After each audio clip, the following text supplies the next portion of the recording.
What happens when a police officer with power signs runs into a woman who surpasses him in all important aspects? It all started on Wednesday night, late after 11 p.m., of those hours when the streets of Toledo, Ohio are almost deserted, only a few workers heading home or someone like Lieutenant Colonel Adrian Wallace crossing the city by car. He had just left a meeting at the base, 2 hours to the south. Adrian was in his official sub-end government truck. The glass were slightly polarized, nothing elegant, simply clean, simple, and discreet like her. He had been driving for a while, gently humming the compass of the noise of the tires on the road. His mind was already putting home. I was not speeding. I did not zigzagaba. I was not doing anything wrong. But Sergeant Daniel Mercer saw things differently. He was parked near Reynolds Road, sipping a warm coffee and sailing on his phone. Boring. His turn had been calm, without calls, without action. Then an unknown car passed, threw the glass aside, and lit the turrets. Before Adrian could react, the patrol was behind her. The speed decreased and dried, calm and controlled, as his training had taught him. The patrol door closed a door. By the rearview mirror saw a tall man who walked to her with his hand leaning on the gun and one flashlight in the other. He did not add up to. Passengers sighed.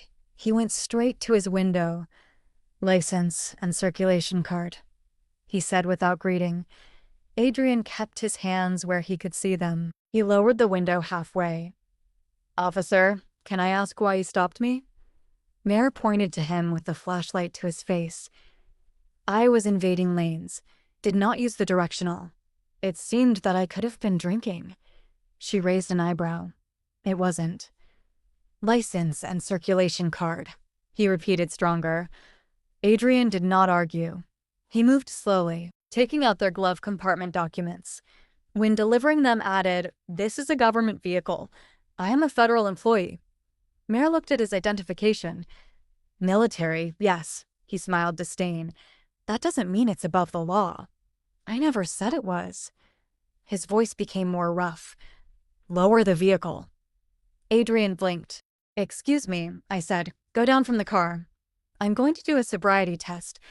His jaw was tightened, but he kept calm. "Under what foundation I have cooperated? I have not been drinking. I would like to know." "The reason." Mercer approached more. "Now he is denying a legal order." Adrian did not flinch. "I am asking for an explanation." He didn't like that. He opened the door of a pole. "Lower the car now." It was then that she discreetly turned on the camera of her phone and pressed to record. "Just for it to be clear, this conversation is being recorded." Mayor's eyes diverted to the phone. For the first time, a hesitation flash crossed his face, but did not go back. "Out now." Adrian left erect, no. Aggressive, but firm. He did not yell or resisted, but his confidence was obvious. Even with civil clothes. Mercer studied it for the first time. A little voice in his head whispered, "What am I dealing with here?" But his pride was stronger. He made her walk in a straight line under the streetlights, as if she were a drunk driver on a weekend night. He passed the test perfectly, without mulboosing, without stumble, without hesitation. Even so, he raised a fine. "Do not stay in your lane." Adrian took the roll without saying a word. Just a look. Then he returned to his car and left. But Mercer had no idea that the fine would end in court and change everything. The version of Sergeant Daniel Mercer was not new at work.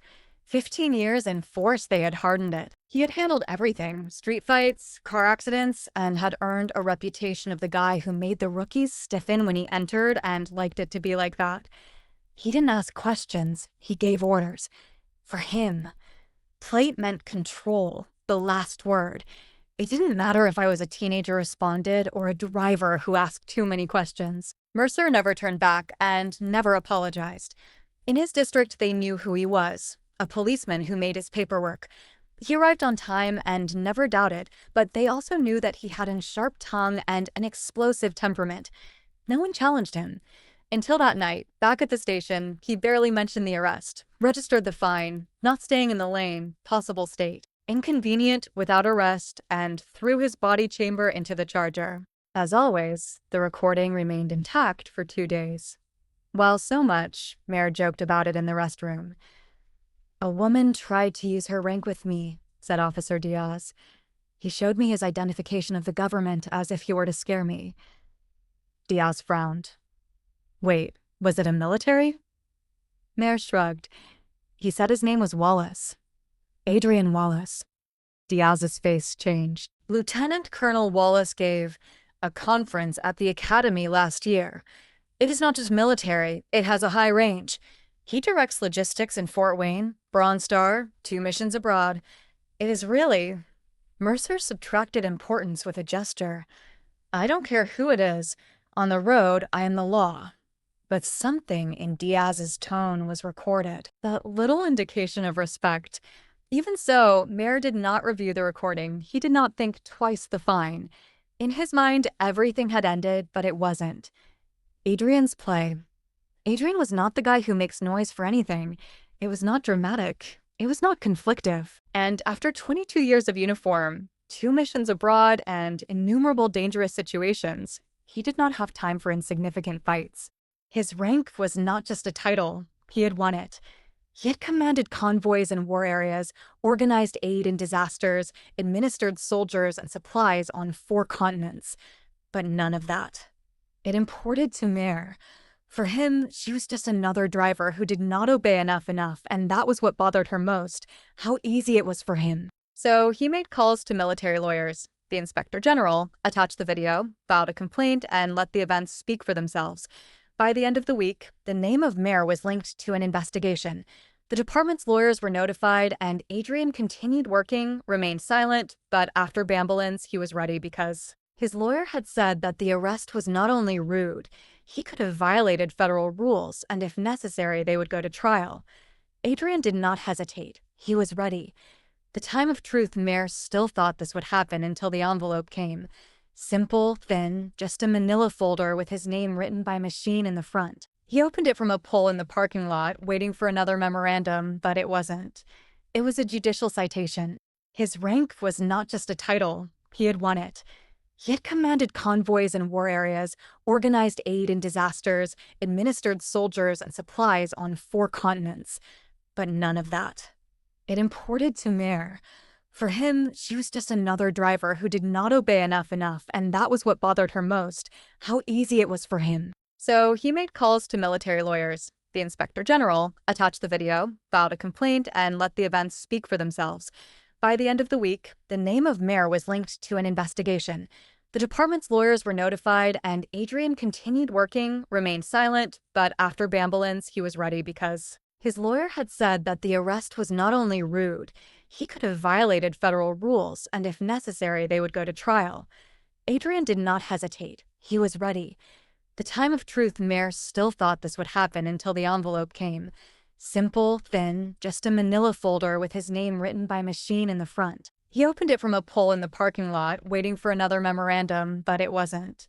It was a judicial citation. A complaint had been filed for violation of rights. Civilians claimant, Lieutenant Colonel Adrian Wallace. Charges, illegal detention, intimidation, abuse of power. Mercer stayed there for a moment looking at the paper. Then he moved away, laughed out loud. In no way, he murmured. In no way this proceeds. But when he returned to the station, the atmosphere had changed. His boss, Officer Riding, called him to the office. The door closed. The blinds were low. Give. Reading began. We need to speak. Mare sat with crossed arms. About which the woman on the other night is becoming the victim. Reading did not smile. It is not being done. You even know who it is. I don't care who it is. They arrested her. He behaved rudely and is now upset because I did not treat her like royalty. Kingdom. It is not anyone.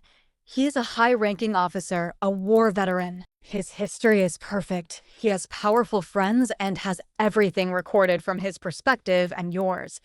Mercer shrugged. And? We simply give up and apologize because it has. Range. No, but we cannot act as if this were nothing. You are going to trial, and if this is known, which will happen will explode. Even so, Mira remained stubborn. She was not even arrested. I didn't put a hand on top of him. I followed the rules. You were tense, Skiv. You worsened things. You treated it as a criminal before knowing who it was. Mercer squeezed his lips. For once, he did not have a quick response. The notification said that the date of the trial was in 3 weeks. By then, rumors are, they had extended by the department. Conversations in a low voice in the dressing rooms, strange looks in the halls. No one told his face, but Mercer could feel the change. He was no longer the hard guy. He was now weak, and the others could notice it. Back at his base, Adrian also prepared, but differently. He did not yell at the news or supplicated with passion. He met his lawyers privately. They saw the recording again and again. She scored every detail of what happened. I was calm, serene, but determined. His lawyer from Laney Price sat in front of her and said, "Are you sure she wants to take this to trial? It's public. He will stay with you." Adrian nodded. "Well, so it is." Price paused. "Most people would have let it pass. I've ignored too much," said Adrian. "This is not just about me. I didn't look for money. I wanted evidence, something official that showed that power did not mean that you could act as you would like." Silence was not the only option. Not only did he fight for herself, she fought for all those who had ever been disrespected, ignored, or trampled by someone who hid behind the authority. When the trial date arrived, he did not enter stealthily. He entered by wearing his complete military uniform, badges, medals, his rank clearly visible to all. I wanted the jury to see her, not only as a woman in a car that night, but as someone who had served her country, followed the rules, and expected justice in return. Mare was already sitting when she entered. He turned, saw the uniform, and for the first time his petulant gaze hesitated. But the real challenge had not yet begun. The court chamber was full, not reporters. Not yet, but from both of the local police station and the Fort Wayne military base. Adrian's fellow soldiers were sitting in silence, uniform dresses or with formal clothes, side by side with common people who did not completely understand the case. For some, this seemed a simple traffic stop that went wrong. For Adrian, it was the breakdown point of something bigger, something that had been brewing for years. Mercer was rigidly sitting at the defense table, his illegible but tense face. His lawyer, Charles Brenner, whispered something. Mare did not react. He only kept his eyes on the judge. Then they called Adrian, stood up, straightened the neck of the shirt, and walked to the stretch of the witnesses with the same firm confidence he had used when he guided the troops through danger. He didn't hurry. He didn't hesitate. All people in. The room watched her. His medals shone. His position imposed respect, not for his uniform, but for what he had earned. Judge Caraspio. Judge Caraspio. Colonel Wallace, thanks for your service. You can start. Delaney Price took a step forward. List. Lieutenant Colonel, could you describe the night of January 17th? Adrian spoke clearly. I returned by car of a meeting at the Indiana Guard Reserve around 11:15 at night when the Mercer officer stopped me. No. I was zigzagging. I wasn't drunk. I cooperated and asked normal questions, but he answered with anger. His voice remained calm, only made without emotion. He told me to leave the car without explaining why. When I asked, he simply repeated it stronger. It was then that I started recording. Tell him nodded. Did you ever refuse a direct order? No. Did he resist? No. He told him who he was. Yes. I said that I worked for the government and that it was driving an official vehicle. The room was completely silent, without whispers, without movement, only the sound of the feathers writing. Then they reproduced the videos. First, the recording of Adrian's phone, clear and harmful. Then the recording of the body chamber of Mirror, showing his rough tone, his threatening posture, his hand near his gun. Although she was cooperating. The jury did not need to speak. You could feel how your opinion changed. Then came Mercer's lawyer, Brenner, trying to sound educated but pressing hard. Lieutenant Colonel Wallace, isn't it? It is possible that the Mercer officer was just doing his job. Adrian did not hesitate. No, I could not have been worried about security. I was driving well, I was sober, I wasn't threatening anyone, there was no danger. And yet, he recorded the arrest. Because? Because the experience taught me that being quiet does not keep you safe. I wanted evidence of what happened. Brenner nodded. So don't you think, what should the officers use their own trial during the arrests? Adrian. He looked directly. I think the trial must be accompanied by self-control. That plate is not a license to do what you want. It is a duty. Even the judge paused before that. Then it was Mercer's turn. He did not testify. He only observed while playing the videos again, second to second. Each rough word, each fulminating look, every time it treated it as if it didn't matter. The prosecutor asked, Sergeant Mercer, why did he order him to leave the car? Mer tense. It seemed suspicious. He disobeyed him. Me. Questioned. That is against the law. Mercer paused. He did not yell. He threatened him. No. So why climb the situation without response? Sergeant Mercer knew he was Lieutenant Colonel. At that time, not. And if I had known, Mercer's voice went down. I could have handled it differently. The room was still. There it was. Not exactly an apology, but the truth escaping. That night, Mayor did not see a person. He saw someone who did not obey quick enough, who did not act as he wanted. Now, with his visible range and the whole court observing, everyone understood. But the trial was not over. The jury still had to decide what punishment was fair. 3 days later, they gave their verdict. The court was quieter now. Without uniforms, without additional officers, only Adrian, his lawyer, and some curious observers. Mercer was sitting with his lawyer trying to keep his face inexpressive, but his jaw was slightly squeezed. Judge Cynthia Morales toured the room with her eyes. In the case of Wallace, against Mayor, the jury fails in favor of the plaintiff. Mercer moved. Adrian did not flinch. The court rules that Sergeant Mercer violated constitutional rights during an illegal detention. Their actions did not follow the rules of the department or the basic professional standards. No one cheered. Nobody gasped, only the heavy silence of justice given. Mayor's lawyer approached Moore and muttered, "We will appeal." But even he seemed insecure. The judge continued, "Criminal charges will not be presented now. But the victim is due to the victim in compensation. This ruling will remain in the public registry forever. In addition, it will be sent to the Department of Justice and the Toledo Police Department for review and policy changes." Adrian did not smile, nor chew, nor show emotion. He only nodded once, not the judge or the jury, but herself. He had done what he proposed. After the trial, Mercer was outside the court, walking from one place to another near the steps. They had arrived. Some local news reporters, not a great crowd, but enough to lower your head and hide the face behind a folder. While the cameras flashed, he remained silent. He did not comment and simply left in his car. Inside, Adrian paused in the hall, reviewed his phone, and saw the message. "You won. Closed case." His lawyer reached her. "You could have demanded more money." Adrian shook his head. It was not the money. Delaney studied it. "Do you think this will make a difference?"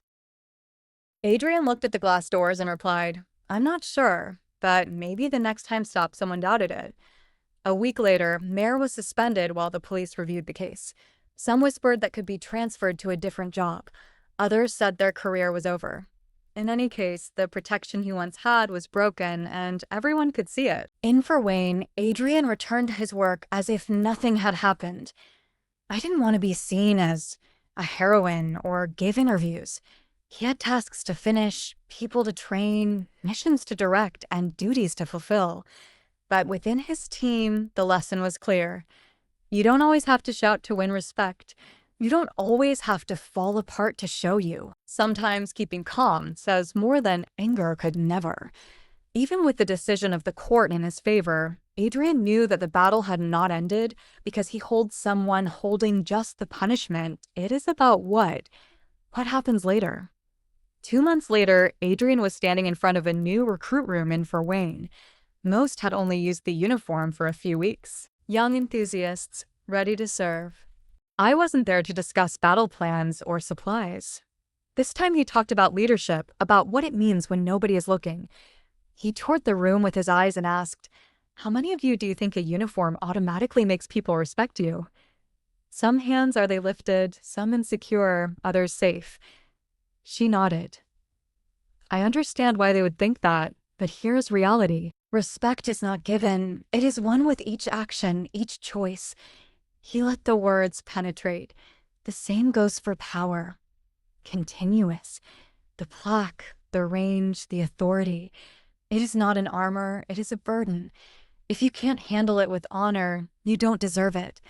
In the background, a young soldier straightened, listening carefully. Adrian paused and then added, "When an officer stopped me and forgot his duty, there could be." Yelled. I could have been paralyzed. I could have ignored it. He looked into his eyes. I didn't do it. I recorded it. I denounced it. I went to trial and told the truth. It followed a long silence. That officer thought that his plaque made him invincible until he saw my range, not only in my uniform, but in how I kept firm. That is the difference. That is true leadership. The room remained silent, not for boredom, but by understanding. Adrian closed his folder and looked up. With honor and remember, not only do they wear the uniform, they represent all who once used it and all who will once use it. He got out of the podium, not to receive praise or thanks, but because his point had been clear, that this is a lesson. Power without responsibility is just a cost of fear. Lish is the voice. Stay firm. When they see an injustice, they do not look the other way, because silence helps evildoers, but the value defends everyone else.